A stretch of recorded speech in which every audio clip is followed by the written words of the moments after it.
Her phone lights up in the dark. Once. Twice. Then it stops. Somewhere along a quiet road in Akwa Ibom, the last digital trace of Iniubong Umoren freezes in time. No goodbye. No explanation. Just silence, heavy, unnatural silence. The kind that arrives too suddenly to be normal. Minutes earlier, she had been hopeful. Cautious, yes, but hopeful.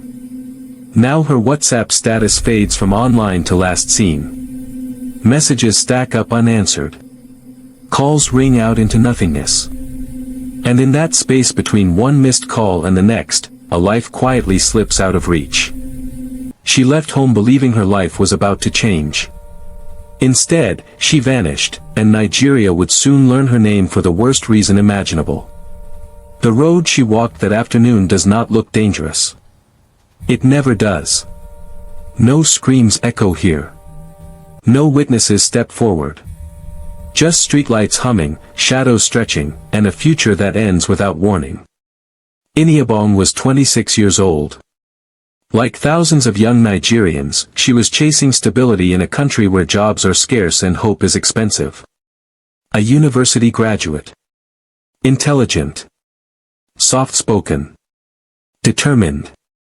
She had done what society asked of her, went to school, graduated, waited for her NYSC call-up, and now she was searching for work. Every application felt like a lifeline. Every message carried possibility. On that day, the possibility arrived in her inbox. A man claimed he had a job opportunity. A simple interview. Nothing unusual. No red flags loud enough to scream danger. Iniubong told a friend where she was going, shared the location, promised to keep in touch. It was something many young women do instinctively now, small safety rituals learned from living in a world that teaches you to be careful without ever fully protecting you. As she moved closer to the meeting point, her messages were calm. Ordinary. Then something changed. Her voice note, sent in haste, would later be described as frantic. Breathing faster than normal, a shift in tone that didn't match casual conversation. And then, nothing. The call cut off abruptly, as if the moment itself had been violently interrupted. From that second onward, Iniubong Umoren stopped responding. At first, her friends assumed the network was bad. Then they tried again. And again. Calls went unanswered. Messages remained unread. The unease grew heavier by the minute, morphing into fear. By nightfall, panic set in. Her family was alerted. Her sister. Her friends. Screenshots of her last chats began to circulate. Names were mentioned. A suspect identified. Twitter lit up with urgency, not outrage yet, urgency. Please help us find her. She went for a job interview. She hasn't returned. Time mattered. Everyone knew it. Nigeria watched as the hours turned into days. Protest followed prayer. Hashtags carried desperation. The name Iniubong Umoren became more than a missing person, it became a symbol of every young job seeker who had ever walked into the unknown armed with nothing but trust. Police attention intensified under public pressure. Fingers pointed toward the man who had offered the interview. When authorities finally reached him, his story began to unravel almost immediately. Details didn't align. Answers came too slowly. And then came the confession. The truth, when it surfaced, was unbearable. Iniubong had not gone to an interview. She had been lured. Deceived. Overpowered. What was supposed to be a step toward independence became a trap designed to exploit her vulnerability. The location she was sent to was not an office. It was a dead end disguised as opportunity. When investigators followed him to the site, the earth told the rest of the story. Her body was discovered buried in a shallow grave. Hidden, as though she were something to be erased rather than a human being whose life had meaning. In that moment, hope died completely. Nigeria's worst fear was confirmed. The outrage that followed was immediate and volcanic. Streets filled with protesters demanding justice, not just for Iniubong, but for every woman who had been forced to navigate danger simply for wanting to work. Her photos flooded timelines. Her smile became haunting. Her name, permanent. Courtrooms replaced hashtags. The man responsible stood trial as evidence painted a picture of calculated cruelty. The verdict eventually came, guilty. A sentence meant to represent justice, though nothing could truly restore what was lost. But even as the case closed legally, it remained wide open socially. Iniubong Umoren's story exposed a pattern that had long existed beneath the surface: predators exploiting desperation, weaponizing job offers, hiding behind the normalcy of employment conversations. Her death was not an isolated incident. It was a warning written in blood. Tonight, when phones light up with new messages promising opportunity, her story lingers in the background. A reminder that sometimes the most dangerous traps don't look like threats at all. They look like hope. And somewhere in the quiet glow of a screen, a question still hangs in the air: how many more names will it take before safety stops being a privilege and becomes a guarantee? Before we go any further, pause for a moment. Stories like this don't spread on their own. If you believe these voices deserve to be heard, if you believe silence protects the wrong people, then support this story. Subscribe. Share it. Because the more eyes that watch, the harder it becomes for stories like this to disappear. Iniubong Umoren had always been a quiet force in her family. Born and raised in Akwa Ibom State, she was the kind of young woman who listened more than she spoke, who carried her ambitions in her eyes and her hands in careful gestures. Her father, Umoren, was a civil servant, methodical and patient, and her mother, Grace, ran a small tailoring business from their modest home. She had a younger brother, Obina, 12 years old, who idolized her in a way that only a child can, seeing in her the promise of a life that would stretch farther than the narrow streets of their neighborhood. From an early age, Iniubong had shown an unusual seriousness for someone her age. When other children played football or ran along dusty streets, she would be at home, textbooks open, jotting notes into worn exercise books. Her dream had always been simple yet immense: to secure a job that would allow her to contribute meaningfully to her family while fulfilling her own potential. She wanted independence, stability, and above all, the quiet pride of earning her own way. By 2021, she had completed her degree in philosophy at the University of Uyo. Graduation day had been a modest affair, marked by smiles, family photos, and the subtle anxiety of a young woman stepping into the unknown.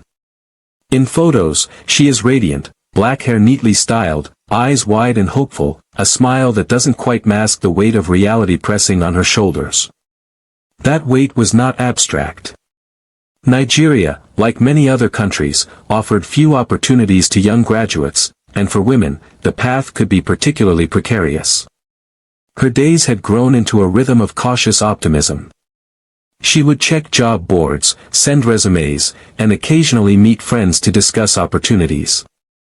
Her best friend, Abiola Okoro, a bright and lively psychology graduate, would tease her about being overly meticulous, but she took it as a necessary safeguard in a world that demanded vigilance. One day, Abiola said during a lunch at their favorite street-side cafe, "Someone will see all your hard work, Ini, and finally give you the chance you deserve." Iniubong had smiled softly, her thoughts elsewhere, silently counting applications that had yielded nothing. Her family noticed her quiet resilience. Her mother would often ask, "Any good news today, Ini?" And she would shake her head with a polite smile. Inside, she harbored a constant tension, the tug of hope and the fear that perhaps her efforts were invisible. Her father, who always spoke sparingly, offered small words of encouragement, reminding her, "The right door will open when the time comes. Stay patient." It was a lesson she clung to even as patience began to feel heavier with each passing day. One morning in late April, her routine shifted subtly but significantly. She posted a simple status on social media, looking for a job. Any leads would help. It was not desperate. It was precise. And it was the post that would change everything. Within hours, a message appeared in her inbox, from a man introducing himself as Uduak Frankakpan. He claimed to have a legitimate job opening in a local company and invited her for an interview the next day. The message was polite, structured, and completely unremarkable to someone eager for an opportunity. "Looks legitimate," Iniubong muttered to Abiola over a voice call, her voice laced with cautious optimism. He gave a company name and even said he'd send the location. Abiola hesitated. "Are you sure it's safe, Ini? Did you try to verify him?" "I did a quick search. Nothing suspicious shows up." "I'll be careful, Abiola. I'll share my location with you. Promise." Her tone carried the practiced calm of someone who had learned to balance hope and caution. In the days that followed, the narrative of her life would become a sequence of small choices, some ordinary, some fateful. She meticulously prepared, choosing modest clothing that would look professional but not draw undue attention, packing a small purse with essentials, and making sure her phone was fully charged. Her younger brother, Obina, peered curiously as she went about her preparation. "Are you really going to this thing, Ini?" he asked, his voice a mixture of curiosity and worry. "Yes, Obina. It's just an interview." "Nothing to be afraid of," she replied, kneeling to adjust his backpack. "I'll be back soon, I promise." That morning, her mother, Grace, felt a quiet unease as she watched her daughter leave. Something about her walk, slightly brisk, eyes darting toward passing strangers, set her nerves on edge.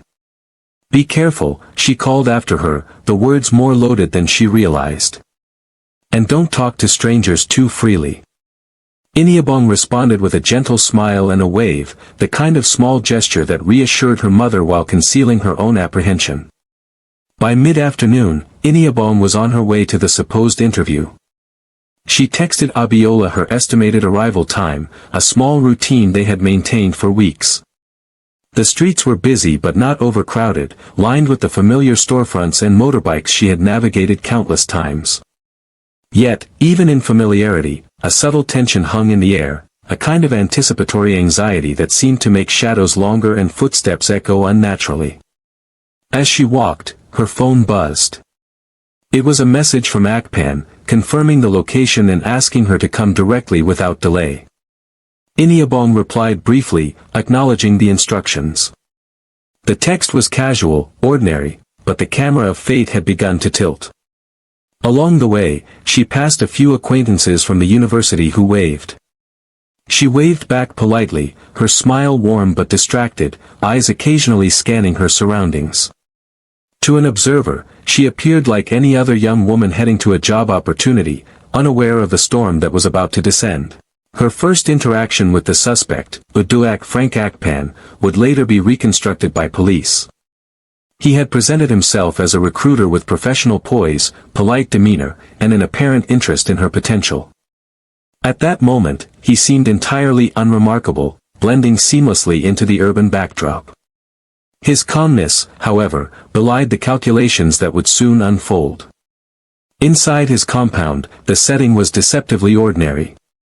A small gate, modest structures, quiet surroundings. Nothing screamed danger, only normalcy, and normalcy can be the deadliest camouflage. He engaged her in casual conversation about her education, ambitions, and family background. "So, you're fresh out of university?" he asked, his tone friendly. "It's always exciting, the world is full of possibilities for someone like you." "Yes," she replied cautiously, smiling faintly. "I just hope to find a position where I can contribute meaningfully, you know." Her voice carried both hope and the nervous energy of someone stepping into opportunity. "Of course," he said smoothly, a smile that didn't reach his eyes. "We value initiative. You'll fit in well here." The interaction, to any passerby, would have seemed ordinary, an applicant meeting a potential employer. Yet the camera of fate lingered on details unnoticed. The slight tension in her shoulders, the way her gaze flickered to the gate, the subtle pause before responding. These were whispers of instinct, small signals of an unconscious awareness that something felt off. Her phone, still in her bag, vibrated briefly, a notification from Abiola asking if she had arrived safely. Iniubong's fingers twitched, considering whether to respond.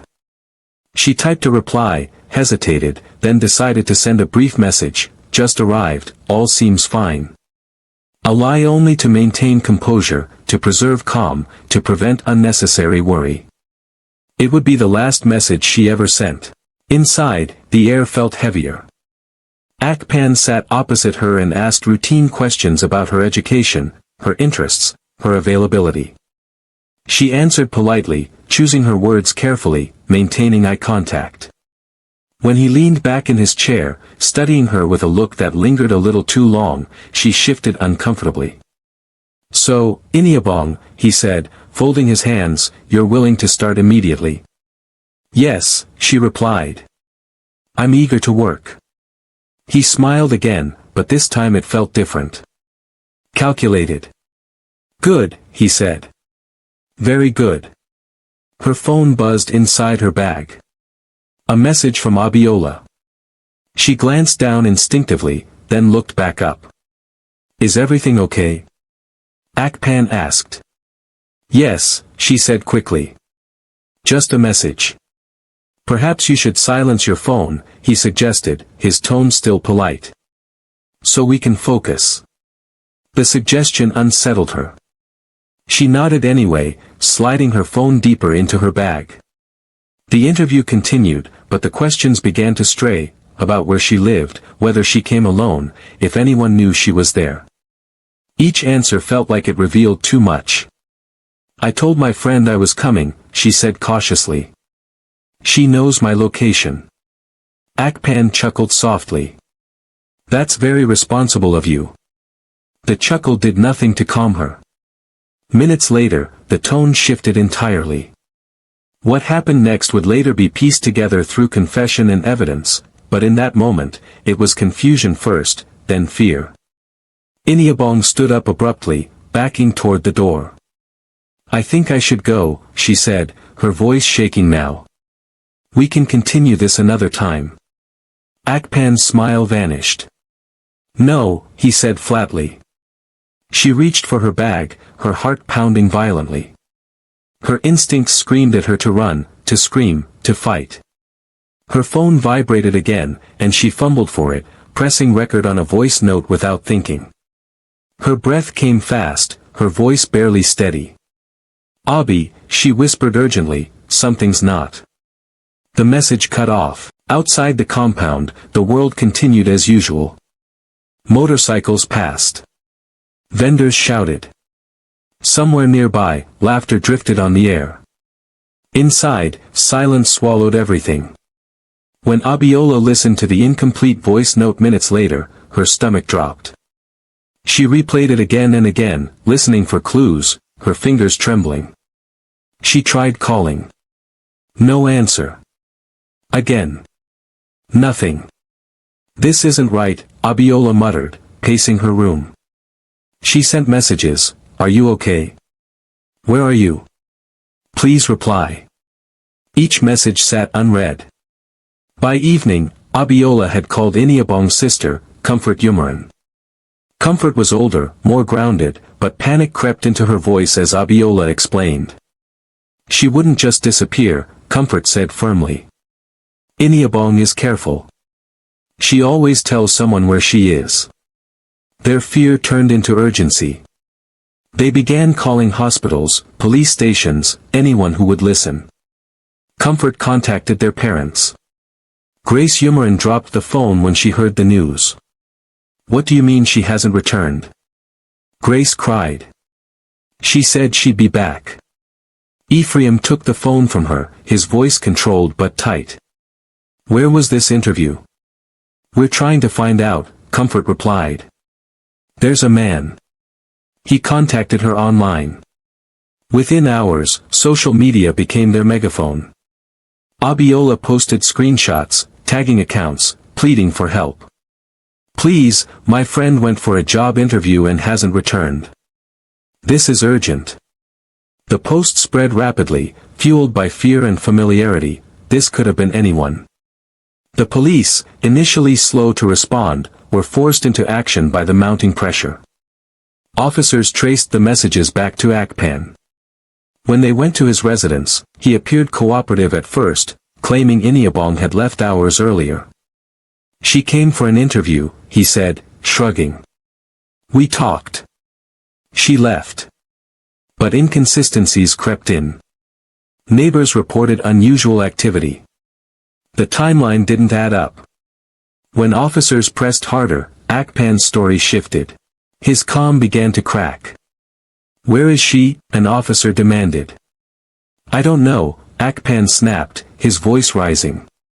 "I told you, she left." Hours later, under interrogation, the truth spilled out in fragments. A confession delivered without emotion. Directions to the compound. To the shallow grave. When they found her, the air seemed to leave the world. Comfort collapsed when she received the call. Grace screamed, a sound that would echo through their home long after the call ended. Ephraim stood silently, his face ashen, his hands clenched at his sides. News of Iniubong's death ignited outrage across Nigeria. Protests erupted.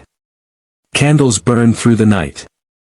Her face stared back from screens and posters, her name chanted by strangers who felt they knew her.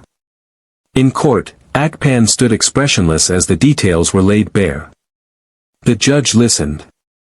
The public watched. The verdict, when it came, was swift. Guilty. Sentenced to death. Yet justice felt incomplete. Iniubong was gone. A young woman whose only mistake was trusting the promise of opportunity. Her family mourned quietly, their home filled with an absence that could never be filled. Abiola visited often, sitting with Grace, holding her hand. She was so hopeful, Abiola whispered one evening. She just wanted to work. Grace nodded, tears streaming silently down her face. She believed the world would be kind to her. Outside, life continued. Job ads still flashed across screens. Interviews still beckoned. But Iniubong Umoren's story lingered like a warning etched into memory, a reminder that hope, when exploited, can become a weapon. And for those who heard her story, the question remained, heavy and unresolved: how many more would have to disappear before the cost of trust was finally understood?